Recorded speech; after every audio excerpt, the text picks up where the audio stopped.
Conversations with Elders, hosted by yours truly, Louis-Virie Blanche, welcoming you to Glastonbury Radio 432, where we will be TED Talking in tongues with the elders of all ages, all generations, all races, cultures, and creeds. All gender, religious, or political preferences will be honored and encouraged on Glastonbury Radio 432, Conversations with Elders, where it is our treasured pleasure to roll out the red carpet of golden liquid love light to you in honor of the Queendom Come, soul dancing free to life's heartbeat drum, in honor of mother, daughter, sister, lover, priestess, goddess, friend, sharing the blessings of love's perfect stranger, Deja Vu, welcoming you to Glastonbury Radio 432. It's too cosmic, much too cosmic for me. Much too cosmic.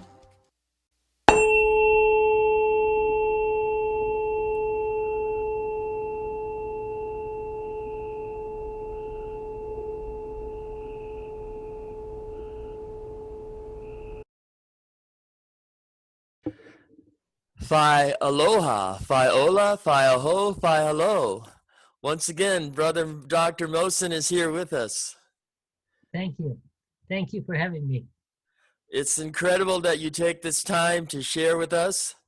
And I'm finding my cup is running over with inspiration, ideas, and innovative ways of thinking and living. It's really a really wonderful way to, when I get finished with these conversations with you, I go through what we've discussed, and there's so much more to be understood and gained from just getting into one or two of the points you make, because you make these points and they have far-reaching, like we were going to talk today about. They're not centered around any single person, place, or thing. They're very, very comprehensive and open in a very open and equal way. Yes. Things, ideas that serve one and all in an all-for-one manner. You know, the oneness of nature is a wonderful guide for us, and I think that your gifts in sharing these conversations helps people to think, to get out of that box that we've talked about, and to not be so concerned with their self-preservation, but what about others? What about compassion and empathy and morality and ethics and integrity and honoring nature and, you know, loving life? Again, we always go back to, can you surrender in submission to serving Creator in all creation, and do it joyfully with peace and love in your heart? Yes, yes. And benefit one and all. Yeah. If you remember, when we come the state of selfish, that me at the center, versus the state of selfless, Yes. selfless, that means where do we can learn it? It doesn't belong to you or me or anybody else. We just have to look at that seed when it divides itself. And multiplies. Yes. And if you look at everything in nature is not forced. For example, if you want to move water from one point to another, we have to have a lot of force of pumps and all that. Can't we push the river? I'll try and then let you know next time. Well, you know, the Mississippi River flows from the north of our country all the way down to the Gulf of Mexico. Yes, yes. And the Army Corps of Engineers has built dams and levees all the way down. And by the time the river gets to the Gulf of Mexico, all the nutrients that it would have picked up in its natural flow and function are not there anymore. Yeah. And I was doing a project called the Wetlands Project, because the barrier islands along the Gulf of Mexico, the sediment that the Mississippi River would pick up and deposit along the coastline would create not only feeding places for the birds and the fish, but when a hurricane would come in, it might be a hurricane of 3 or 4 or 5 category, those barrier islands would reduce the strength naturally of every hurricane. So that by the time it got inland, it was a weaker storm front. But we have been messing with the Mississippi River so much that it is not a natural flowing river anymore. It's not been allowed to flow in its natural course. You know, if you look at the topsoil, is the marriage between biology and geology, earth and plants. Now, there's millions of living organisms in the topsoil, and that's what it puts electrolytes in the plants. Because the discharge of these microorganisms is something called fulvic acid, and it can dissolve if the metals is in the soil and put it in the plants. What kind of acid is it? They're kind of fulvic acid, Fulvic. Okay, fulvic. And fulvic acid, you know, it dissolves all the minerals in the soil into angstrom size so the plants can put it in their fruits. As a result of pesticide damming and forcing the river and trying to modify the river, we have killed all these living organisms around these rivers and natural flows. Yes. So therefore, you know, 85% of all agricultural land does not have these microorganisms. So that's why our food, even if it's organic and if it's non-GMO, it's missing minerals. Because minerals, we need this microorganism to make it assimilative to the plant, to put it in their foods. And since this marriage between plants and soil through the topsoil has been interrupted, we are missing minerals. It has become missing link in our diet. Oh, well, you know, they say Haiti as a country, the topsoil there has been so depleted of natural mineral content because the people, they do a burn, cut and burn type of agriculture. And they haven't thought of like planting certain crops in certain seasons. Your planting cycles can help to rejuvenate the nutrients in the soil. But you know, the Mississippi River, the people that fish, the fishermen, the shrimp boats, and the people were finding that the fish and shrimp weren't as prosperous. And the birds that travel fly north and south every year. They would feed on those areas. But we've got levees and dams, you know, we love pushing the river around. But the river every now and then says, hey, I'm going to push you guys around, and so be ready. Yeah. Well, I hope you come and help me push the river. You know what happened? Yeah, say transfer of water, you know, for example, there's no pumping. Nature picks it up from oceans and brings and drops it here. Yes. Now, when it drops one drop of rain, Rumi has a poem. When this drop of rain is about to fall, right from when it separates from the cloud, it has a longing. Elongated. Longing. Longing. A Yeah. longing. It has a longing to go back to the ocean where it came from. And he has a song about food that says, you know, so it says, this drop, as soon as it's separated from his family or his source, when it comes back, it has the longing without any pressure to go back to its source, which is the ocean, back to the ocean again. Back home for homeschooling. But we come and interrupt that longing with a drop of rain. So that's why we were going to talk about when I become selfish, I become very objective. When I become selfless, like that seed that when it divides, multiplies. When I divide whatever I have, it multiplies. That's the nature of all things. Then I become selfless. Then I become subjective because I don't have any objective. My subjective is nature and the creation and creator. Yes. So that's why creator, right now, since we are going through a crisis, has started the homeschooling. The homeschooling is open. So all I have to do has to have the will to go home, just like that drop of rain. Yes. Yeah. So and all I need to do, have the will, and that becomes our conscious will instead of subconscious will. And that That's becomes a journey that your heart yearns to follow. yes, yes. Because we It get just homesick, you know, it it is seems like synonymous to humanity. that drop of rain. Yes. Yeah. Well, you know that We got cut aerodynamic off, I think. process, when a droplet falls, it takes on the most aerodynamic shape, does it not?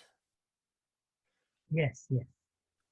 It doesn't come like a sphere, it comes like this Yes. Yes. because And it has those three motions. you know, this peristalsis that we've talked about, I was wondering, you know, like the hourglass back in the days when they put sand in an hourglass, what it's Yes, yes, interesting because it looks like a peristalsis project, right? yes, yes. You know, I have a device. Next time, if I forget, remind me that I can show that to you with the water. Mm-hmm. Because when we connected with like this, two bottles like this, and you give it a little shake, all those three things, you can see it in the bottle. The rotation, the vortation, and the peristalsis. I think we are getting cut off. Are you saying, can we see the rotation, the vortation, and the peristalsis? I think we got cut off. Yes. How about now? How is it?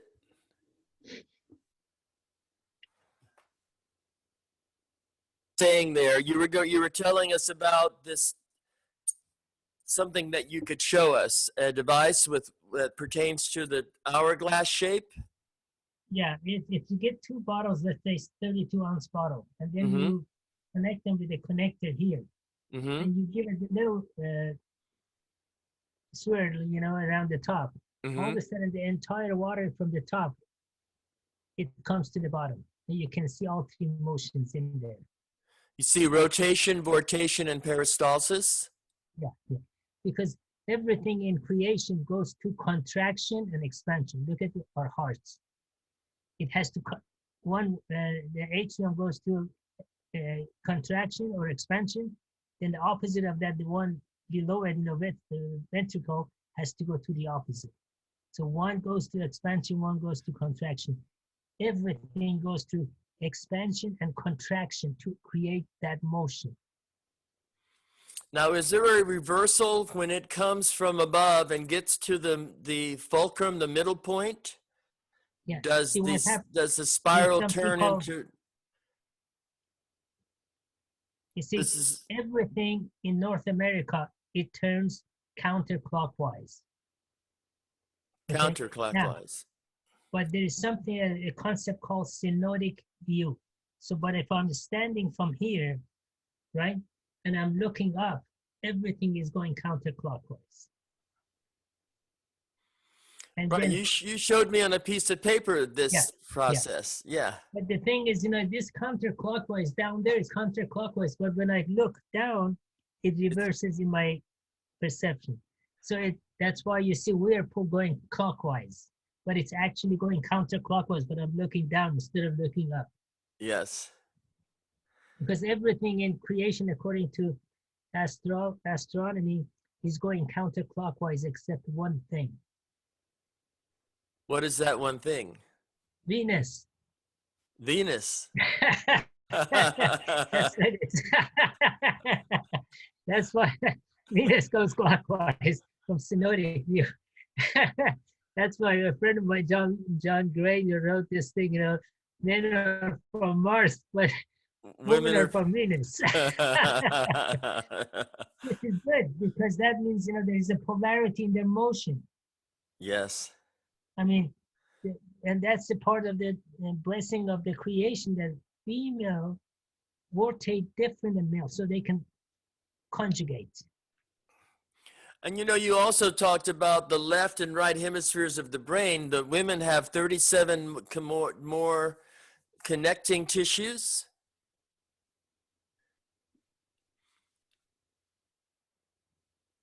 Can you hear me?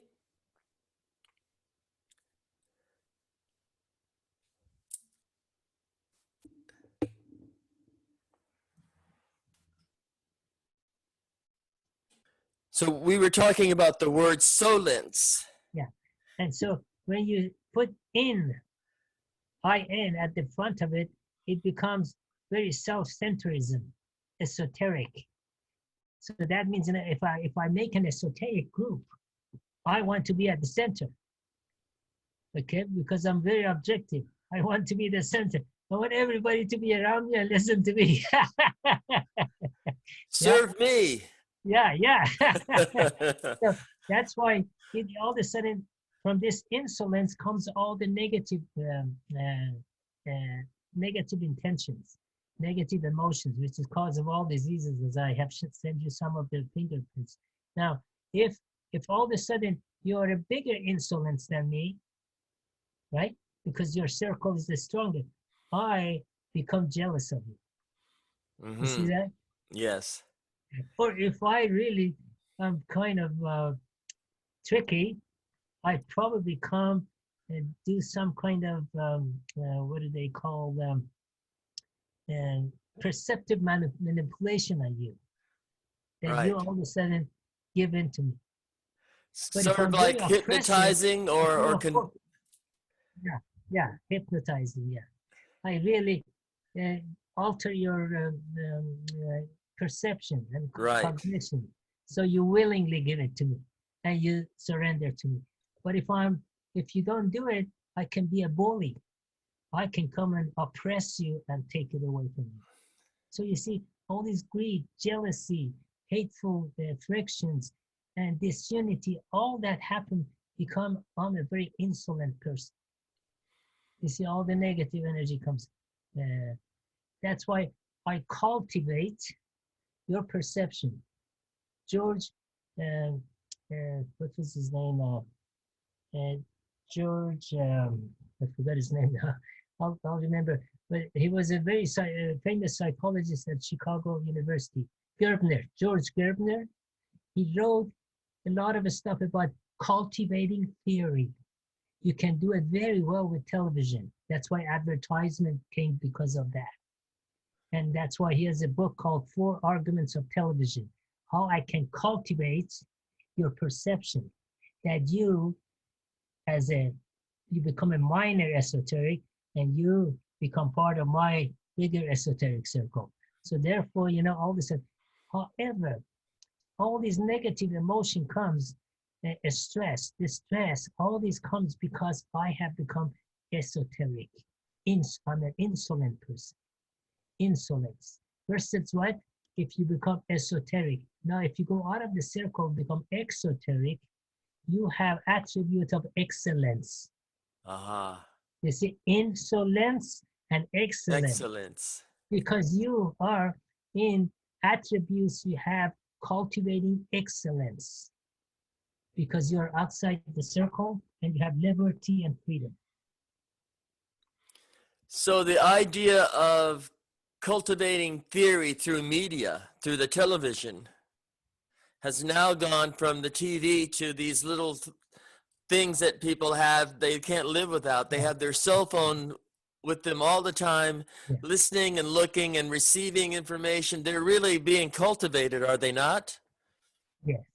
Well, because that's what happens, you know, in cultivation, you really put your conscious mind on part of my esoteric circle. So you're actually dividing and conquering humanity by confusing their perspective on life and about themselves and life in general. They feel separate from one another. They compete with one another. They're not open to sharing and having empathy for one another. Because they want to be like you and have their own circle of fans and adoring. Because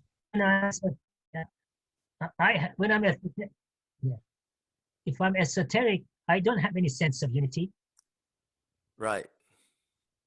Because I think I'm the best, I'm better. Well, what is it you think that gets into humans that they want to be led and dictated to by someone? They give their power away that way. Do they realize that they're doing that? Well, they don't realize that because my subconscious is doped with cultivating subconscious, cultivating behavior. Now that's why when I go to school, they teach me to be objective. That means, okay, they tell me to be a specialized. So I'm really isolated with a peripheral vision. I'm a specialized. I only see this line. And they tell you, to be a specialized. They tell you to be focused, not peripheral vision. So you see all. When you're focused, you're just seeing a narrow band of a spectrum of life. When I'm Right. focused. So I have to be peripheral vision. So you see it all, because everything, all functions are related to each other. And if I become fragmented, then I look at the specialized for very one step of the spectrum. It doesn't have to be color. It can be all aspect of life. I only look at one segment of the spectrum, not the entire spectrum. So when we have peripheral vision, at the best, we have 180 degrees. Yeah, physically. But if you look at the vision, which is the will of your soul, which is your mind, you have a peripheral vision. The eyes of the heart, the eyes of the mind, the eyes of the soul. You have a very wide angle of looking at things. You look at all things. They're just one. Because chances are, if your pituitary gland and your pineal gland are activated, it's like your cell tower. Yeah. And you can sense what even can't be seen, right? Because what you cannot see, and see it, let's say visually, the physical visualization, physical spectrum, then you see it in heart spectrum, mind spectrum, soul spectrum. All of a sudden, what happens? Your mind becomes a sensor. Uh-huh. It senses everything. And we were saying that's one of the attributes that women have of being more intuitive. Yeah. Those 37 extra connecting tissues, Yeah. They can think and feel.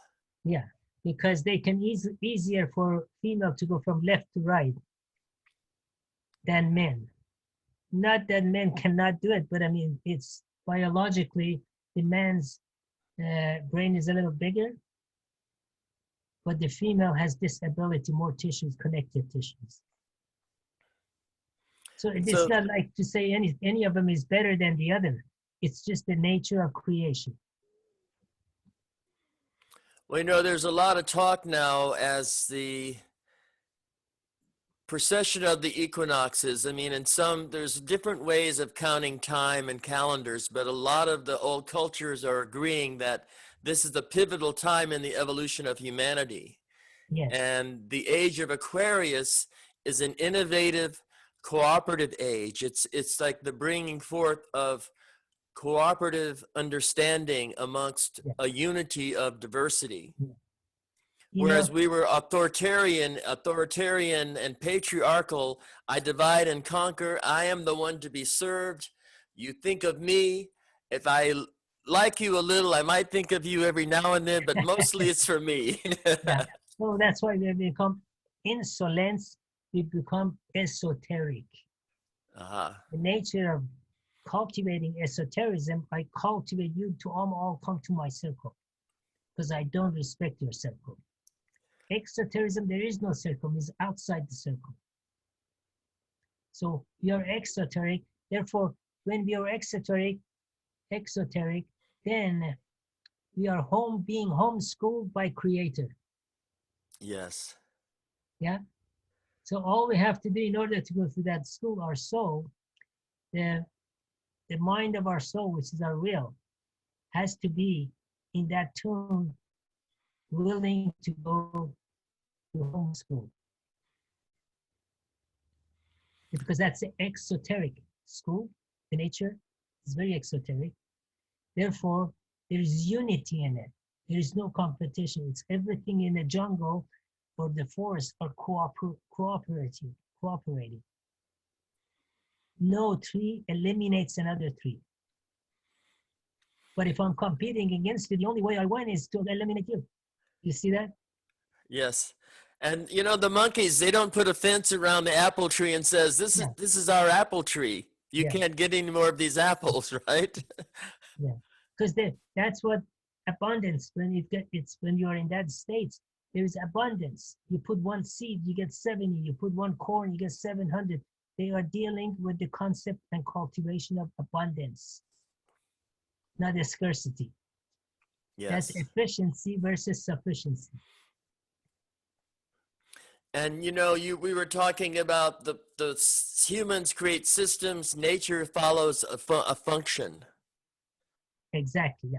Because function is based on field and flow. System is input and output. So it's governed by efficiency. It's always less than one. So as a result, in the long run, becomes a scarcity. And accumulates toxins and piles up Yeah, pollutants. yeah, You have garbage yeah. piles and things floating in your ocean, lots of garbage in your neighborhoods. I mean, what are we doing here? Why don't we clean up our mess and make a nice, beautiful Garden of Eden to live in again? Yeah, yeah, exactly. Because we are producing non-assimilative byproducts because of entropy. That's why our garbage cannot be reused.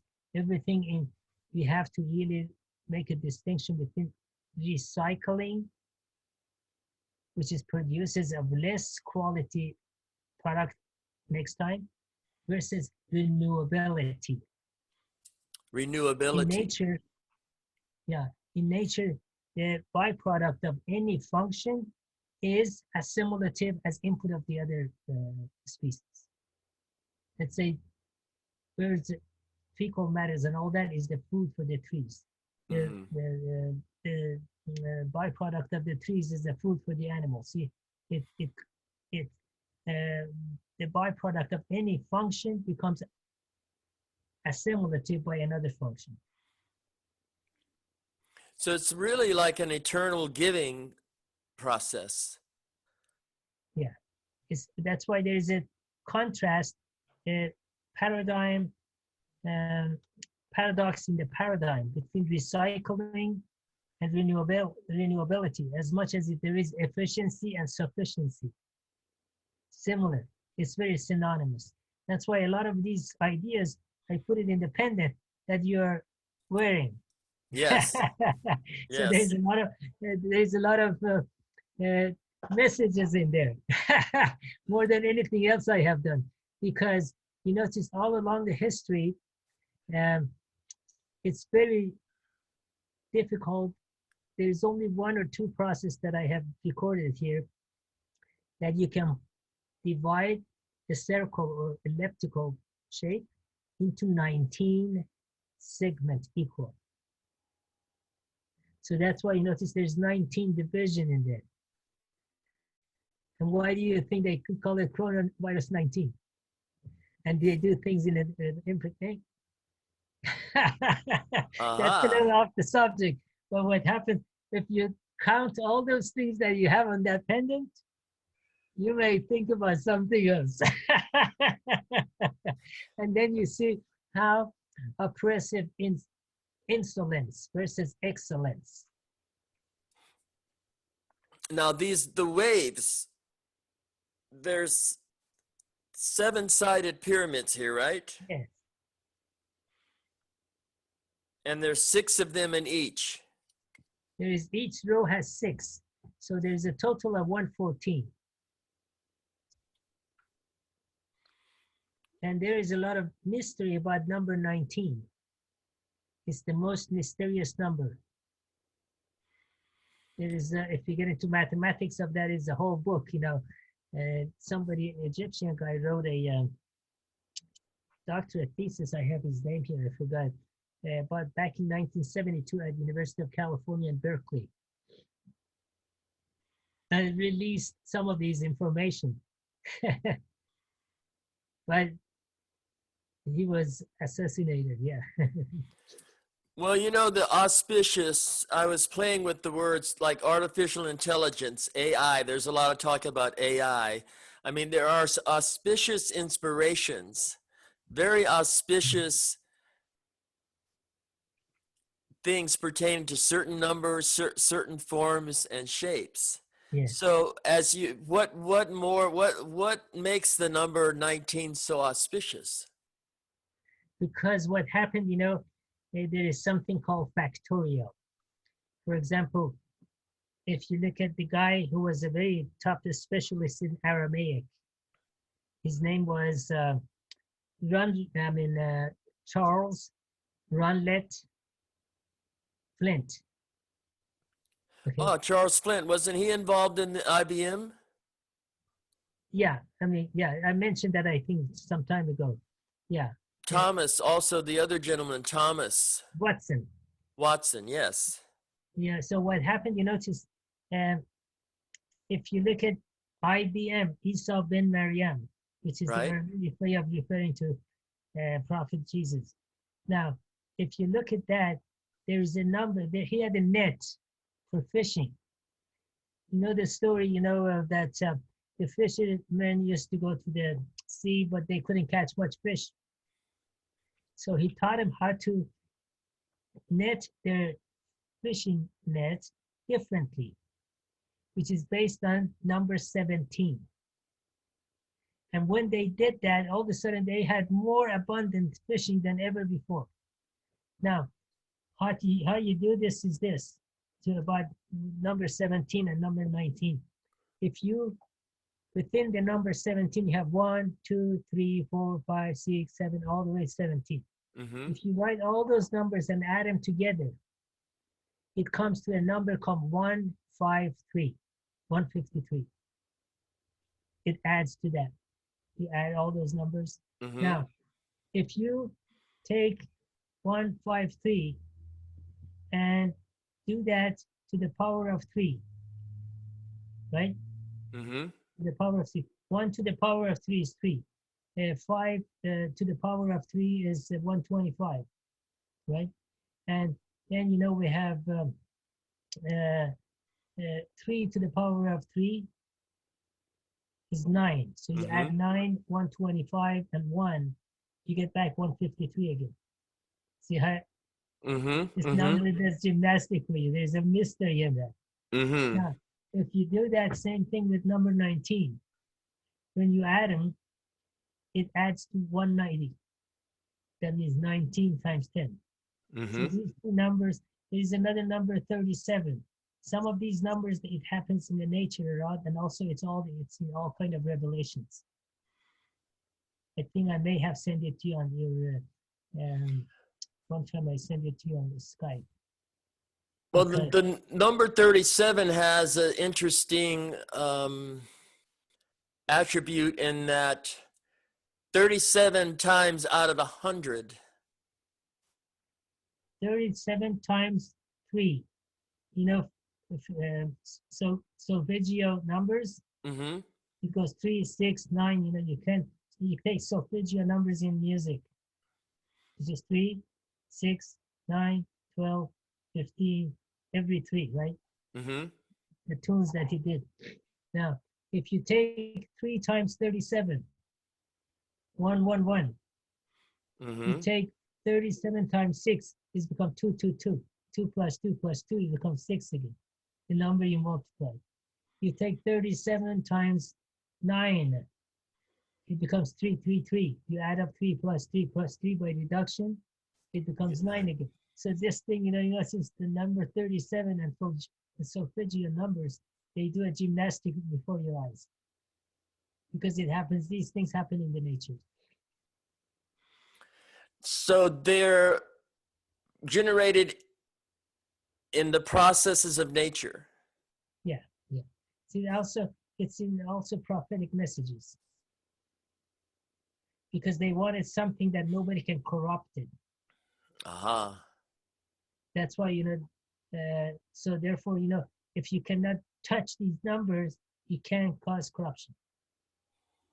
So that's why for any of these religions, in my opinion, we have to go in original revealed language. Like Christianity is Aramaic, Judaism is Hebrew, Islamic is Arabic. So if we convert this to another language, all of a sudden the names even will change, which has. Mm-hmm. Because let's say I'm translating something for you, I don't have full understanding of what God has revealed through Jesus, for instance. No matter how good I try, even my intention is good, there is going to be a little distortion in my definition and translation. Right. Something gets lost in the translation.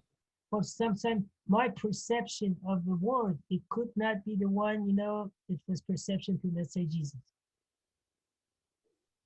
So I'm translating, and then you read my translation. So religion turns into literalism versus revelation.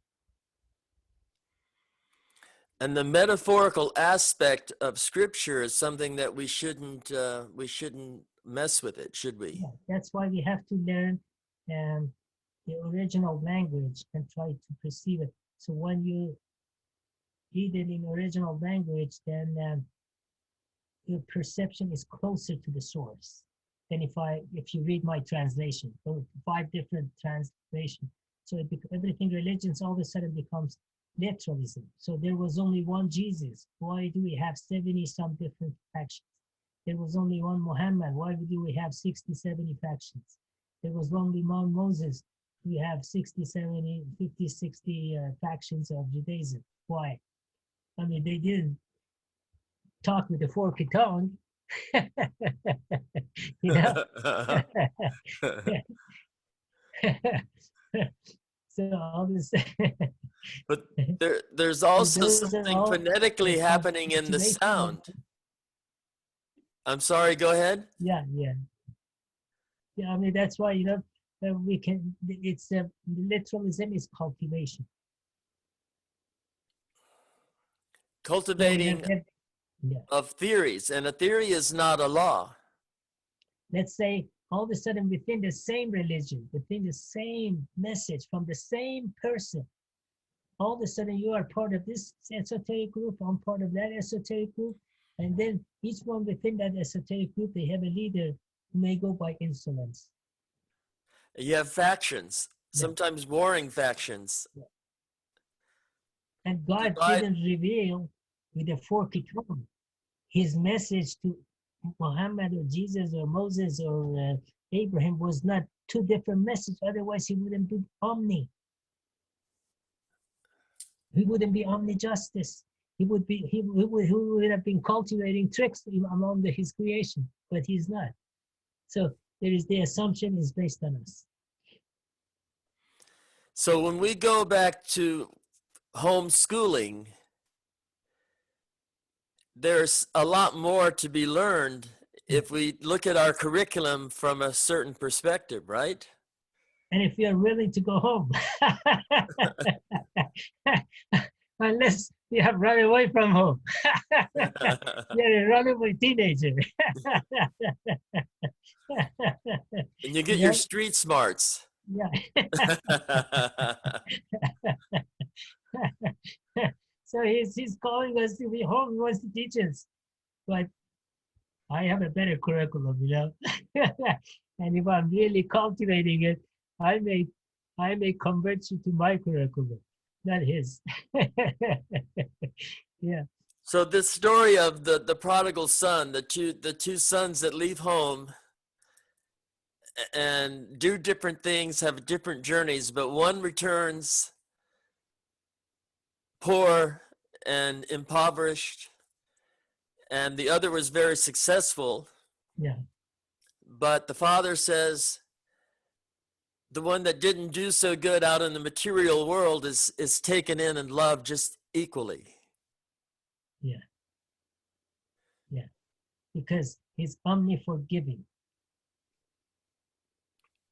And this forgiveness and repentance, the insolent, controlling, self-centered ones don't see that they even need to forgive themselves or repent for anything they've done. Because God is out of my circle. But when I'm out of the circle, I'm home. I'm going home. That raindrop has that longing to teach us. that he longs to the ocean. If he doesn't have that longing, he'll be buried in the dirt. He won't flow toward the ocean. And this yearning to see yourself as a part of something, you can see yourself being home anywhere when you look around you and feel at one with your environment, right? Isn't that a good way to look at, no matter where you are, you can feel at home and feel loved by the people that you're with? Yeah. The ultimate destination of being in time and space is unity and oneness. Not fragmentation, or esotericism and insolence and all these negative, because as soon as I'm insolent, I have to develop those negative emotional cultivation to bring me in my circle. Well, it's always wonderful when you're traveling through maybe small neighborhoods, or no matter where you're traveling, you can notice that people invite you in to share what they have with you. They give you a place to sleep and they want you to Yeah. eat with them. And even if they have only one loaf of bread, they share that with you. Whatever they have, they're willing to share it. And I've seen that in certain cultures where people are very on a scale of how much money they have in the bank. They may not have a lot of money, but the richness of their soul and the loving quality of their heart has a richness that you feel at home with people like that. It's a qualitative wealth, not quantitative. It's Qualitative, not quantitative. Yes. Yeah. So what happens, my grandmother used to say, sometimes, if the guest comes without invitation, all of a sudden, she used to say, if somebody comes home and somebody all of a sudden drops in your place, all you have to do, add more water to the soup.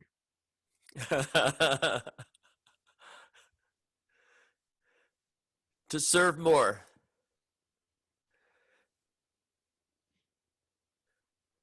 Are you hearing me?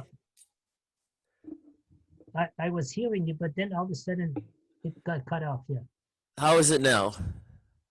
Oh yeah, much better. Yeah. Better. So you're saying if a person, your grandmother said, if a person comes to dinner outside the family, you add more water to the soup. So what happened, if all of a sudden you're trying to have lunch or something with your family, uncalled visitors people drop by. Yes. And you don't have enough food. So the only way to feed everybody, you add more water to the soup.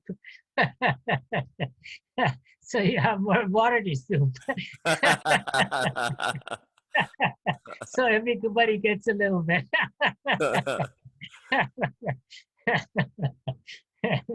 Well, my mother was very magical. My father could bring home 2 football teams, and she always found food for everyone. Yeah. I don't know how she did that, but yeah. Yeah. But that loving, nurturing, caring for others versus being insolent and caring only for the self, makes the world a much more gentle place to be a part of. Because once you step out of esotericism into exotericism, instead of cultivating in myself insolence, I'll be invited to excellence. Insolence, excellence. Esoteric, and exoteric. And then, you can really rotate, vortate, and peristalsis, have all those motions. When you are in the circle, you have to be oscillating. Do you think there's a process that people have to live with less to appreciate more? Well, when they appreciate more, they will have more with less. That's why, who was it? Louis-Virie, the architect from France. He always used to say, was it him or somebody else? Anyway, the saying is that, I know it was Philip, either it was him or Philip Johnson. They said less is more. Less is more. Yeah, And Buckminster Fuller always talked about doing more with less. yeah. Because less is more. You know, Philip, I think, I don't know if it was Philip Johnson or Louis Virie that they're saying they were both very famous architects. Yes. Their cliche was less is more. Like in architecture, you know, the less you have, the more you're offering. And brings to mind when you use geodesic principles, you can enclose the same amount of footage with less surface material. You have more volume per surface. More volume per Per surface. surface. Yeah, you have more volume per surface. Yeah, so, but what happened, if geodesic dome is not governed by a sphere, otherwise, there's an Egyptian researchers also, there is negative, there's kind of negative energies in there if it's a sphere, because a sphere cannot resonate with anything, because nothing in nature is a sphere. Everything has rotation and rotation and peristalsis. If I take the earth stop it from rotation and rotation and peristalsis, then I have a sphere. But this is non-existential reality. So there is no sphere or there is no circle. So why am I using that as the base of my design? So in nature, when you have those three motions, then you get X-Freud, egg-Freud. The oval shape. Yes. So that's why you notice Earth is not a spheroid or a sphere, but it's egg-Freud. One side of it is a little pulled and the other side is a little pushed. And there's a certain structural integrity to that. Yes, because I mean, it's way beyond any science I can bring to your presence, the creation. So I don't need to invent a new science. I have to just be monkey see, monkey do.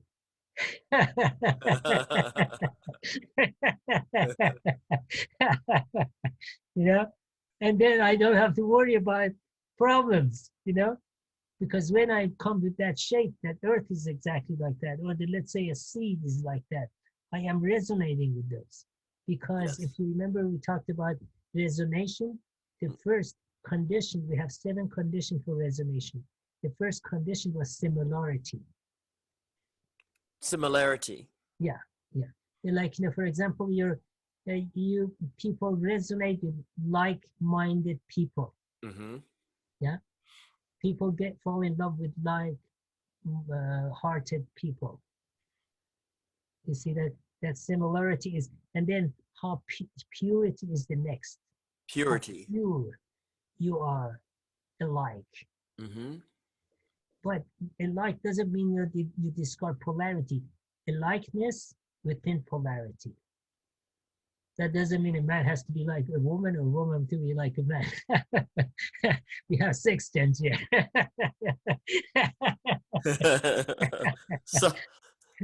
So if you start with similarity and purity, what are the 5 other attributes of resonance? Yeah, it's in that you have it in that PowerPoint. The ones that we did before. Yeah, it's in one of those. It's one frame is about resonation. Yes, right. It's all the 7 conditions of resonation, and the more a man and a female, or a woman and a man, you know, they comply to those 2 things, 7 things, the more resonating becomes. It's a natural flow. It's just like raindrops has a natural flow toward the ocean here, even it came from the ocean. And it takes on the most aerodynamic shape in order to have the most perfect field and flow. Because it has to surrender and submit and be in service of creator and creation in peace and with joy for that drop But go back to the ocean. That ocean is the creator, let's say, for example. The drop is maybe me and you. We have that longing to go home for homeschooling if you're willing to be going home.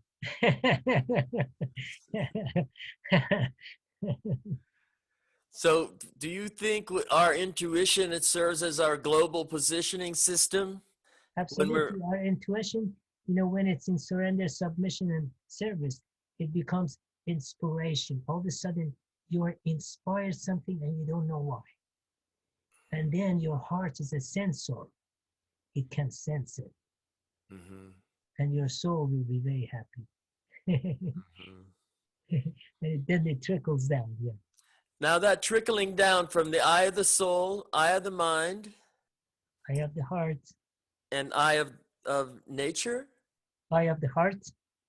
eye of the soul, Soul. eye of the mind, eye of the Eye of the heart, mind. And then physical eye. the eye of the body. Yeah, yeah. Because this eye and this ear only sees or hears a very finite segment of a spectrum. Mm-hmm. For example, this goes between 20 to 20,000 maximum here and there, right? Beyond that, it becomes cellular, and destroys the brain. So same thing with our eye.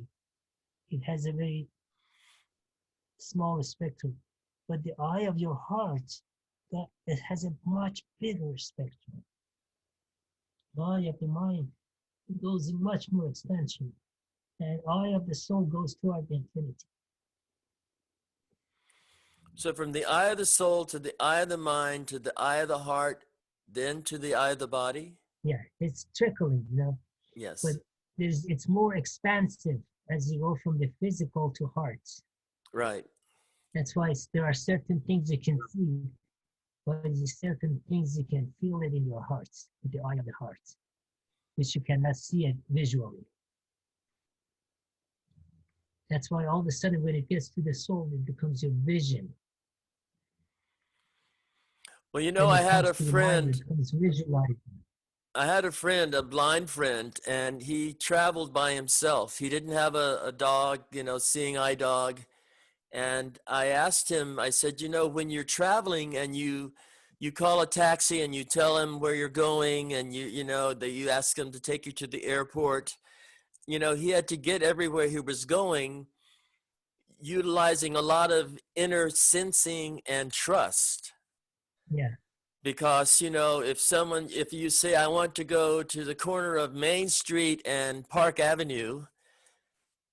Now, if you've never been there before, because he was a musician, he was traveling the world. And I said, you're blind and you just take yourself and you travel the world and you're doing all these journeys. And he was two people I met that were blind, legally blind, that painted. Yeah. He painted, but he used other senses to compensate for what he wasn't seeing with his eyes. That famous musician, who went blind, he used to have a lot of hit songs, back in 60s and 70s. Ray Charles? No, the other one, younger than him. Stevie Wonder. Stevie Wonder, yeah, thank Yes. you. How many times in his conversation or even before said, I see, when people, you see that? Yeah. Oh, I see. Yeah. Well, yeah. Because when this cannot see vision, all the other eyes, they have to get a little bit more activation. Mm-hmm. Mm-hmm. Yeah, so they see it in a different level. Well, I took a drama class, and one of the workshops in the drama classes, we partnered with the person, and one person would put a blindfold on, and we were out in the desert in Arizona, and we left the class.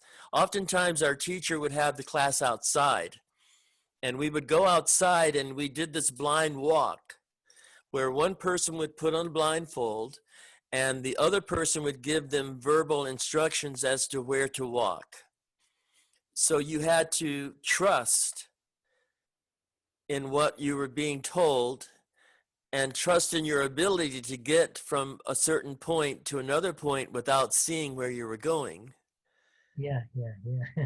And the same, one of the other instructors in this school did a thing where we crawled, we didn't know what it was, but he turned his art studio became this experience of sight, smell, touch, tasting, hearing. Like you Yeah. had to, when you got to the front door, you had to get on your knees and crawl through this space. And sometimes you would smell things. Sometimes you would feel textures of things that were maybe wet and or rough or dry.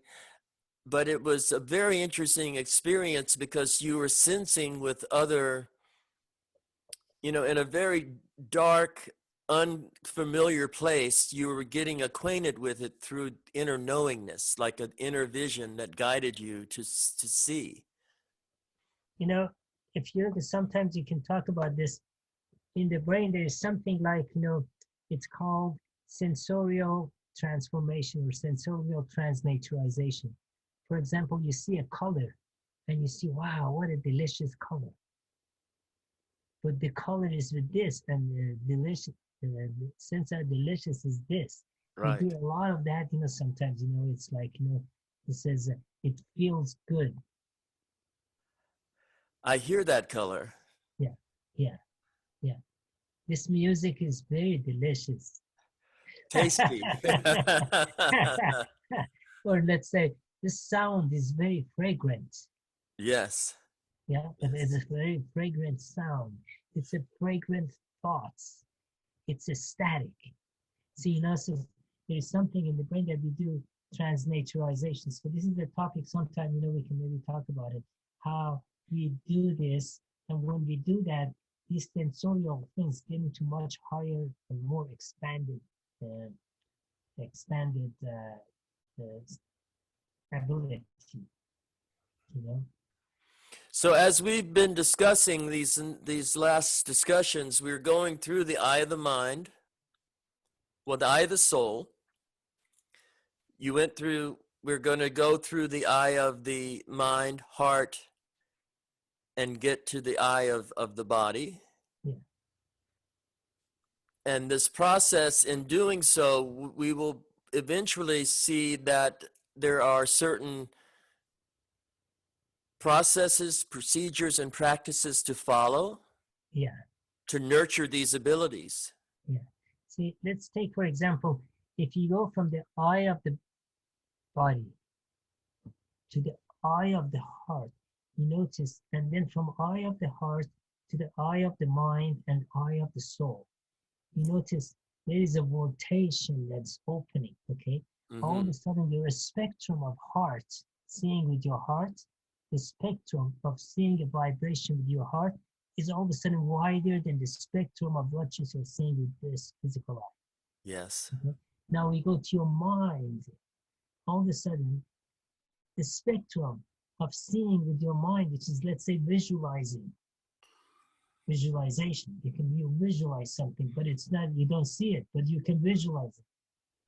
It becomes more expanded. Now here you go to your soul. If you're in surrender, establishment, and service to creator and creation, and in peace and with joy, and all of a sudden your spectrum is way, way much more open, and we call it vision. That's why the prophets had a lot of that, because they were all at that level. So we are trying to, they were example of doing that, so we be doing that in our life. But well, we have become esoteric. So I gave up that exoteric expansion of vision, visualization. It's a grand vista. The vistas are expanding. And then when I'm specialized, all my spectrum becomes very narrow. Reducing. It's the concept, psychological reductionism. Yes, reduction. In reductionism, I become more obedient to you and him, and I lose my liberty.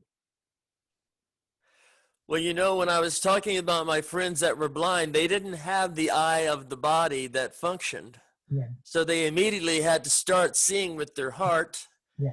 And eventually they learned in the process to see with the mind and to have the inner visions of the soul be their guiding light in their lives.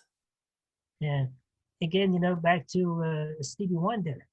I mean, he had to create a little wider vision because he couldn't see. Mm-hmm. To translate that vision of the, let's say, mind into sound.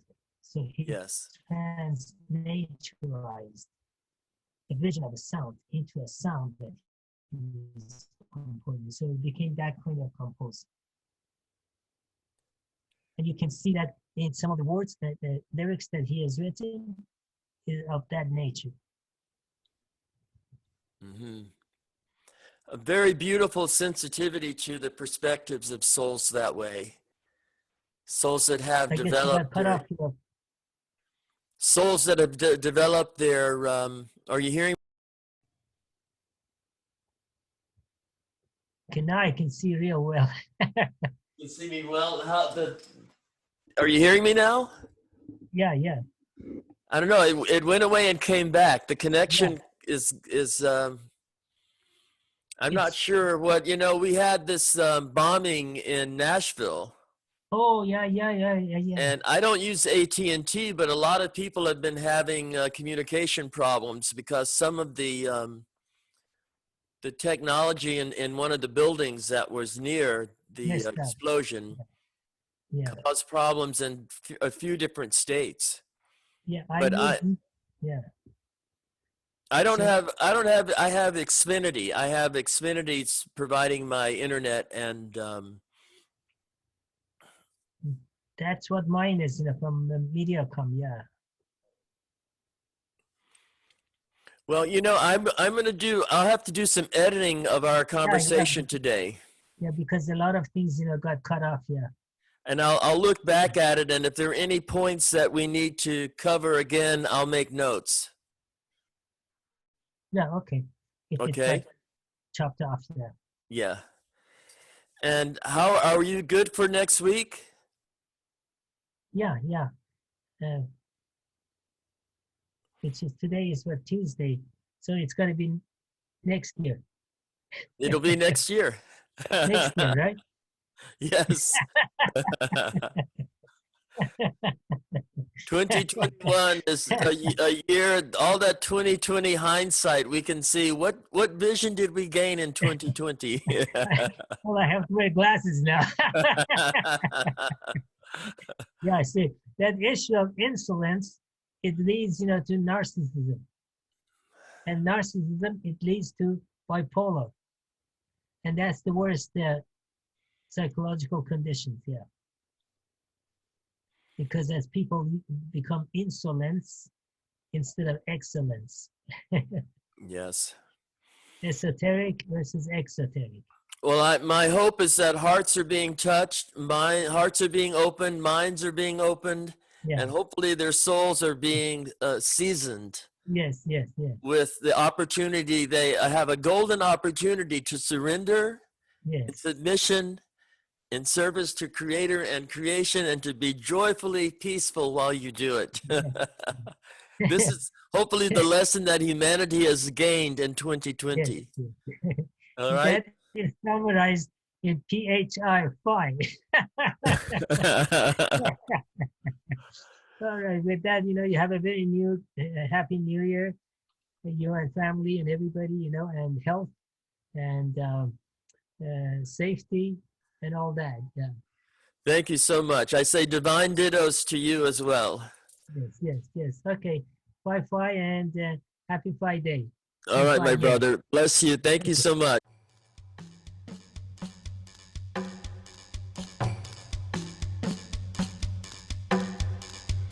Well, that's it for Here and Now. But until we meet again, this has been Louis-Virie Blanche thanking you for listening to Conversations with Elders on Glastonbury Radio 432. Bless you. Quantum physics in the kitchen sink, the energy that follows the thoughts you think. Quantum physics and the cosmic, see? Laws of nature, too heavy for me. It's too cosmic, much too cosmic for me. Much too cosmic, much too cosmic for me.